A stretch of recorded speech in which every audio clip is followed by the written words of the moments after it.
Praise the Lord. Who is your master?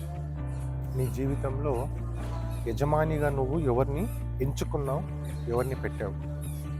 నా ప్రియమైన దేవుని బిడ్డలారా, ఒకవైపుగా దుష్టుడు ప్రేరేపించేటటువంటి చెడు మార్గాలను, దుష్టుడు చూపించే నానా విధాలైనటువంటి చెడు మార్గాలను ఎంచుకొని అలా జీవిస్తూ, ఇంకొక వైపుగా ఆదివారం రాగానే క్రైస్తవునిగా లేదా బయట నేను క్రిస్టియన్ అని చెప్పుకుంటున్నావా?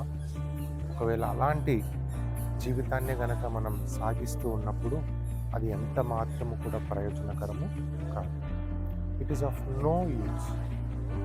చూడండి, బైబిల్లో మన కొరకు ఒక చక్కటి మాటను మనము ఇక్కడ చదవగలుగుతాము. మత్తయి సువార్త 6వ అధ్యాయము 24వ వచనంలో, ఎవడును ఇద్దరు యజమానులకు దాసుడుగా ఉండనేరడు. చూసారా? ఇద్దరు యజమానులకు ఎవరు కూడా దాసునిగా ఉండనేరడు.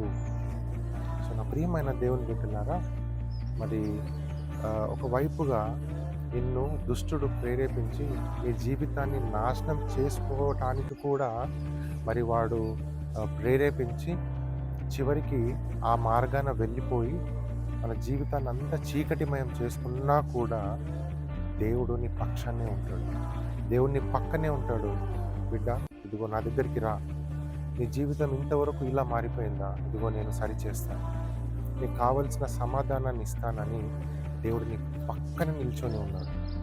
కానీ మనము రికగ్నైజ్ చేయాలి, నా జీవితము ఎటువైపుగా వెళ్ళిపోతుంది, నా జీవితానికి యజమాని ఎవరున్నారు, నా జీవితం ఇంత నాశనకరంగా అవ్వటానికి నేను ఎవరిని వెంబడిస్తున్నాను అనే రికగ్నిషన్ మనకు ఉండాలి.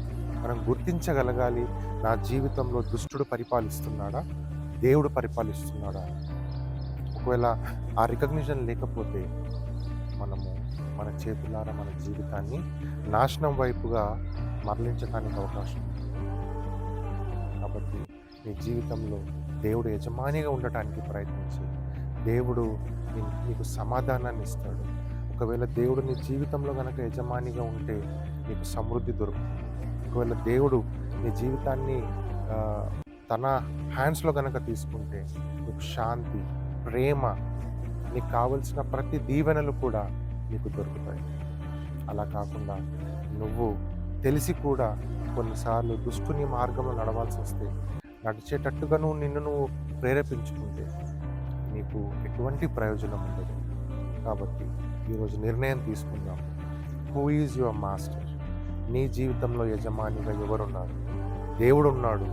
నా జీవితంలో నన్ను ఈ విధంగా మార్చాడు అంటే, ఈ విధంగా నేనున్నాను అంటే నా దేవుడు నా జీవితానికి యజమానిగా ఉన్నాడని గొప్ప మాటను తెలియచేయడానికి ముందుకు వద్దాం.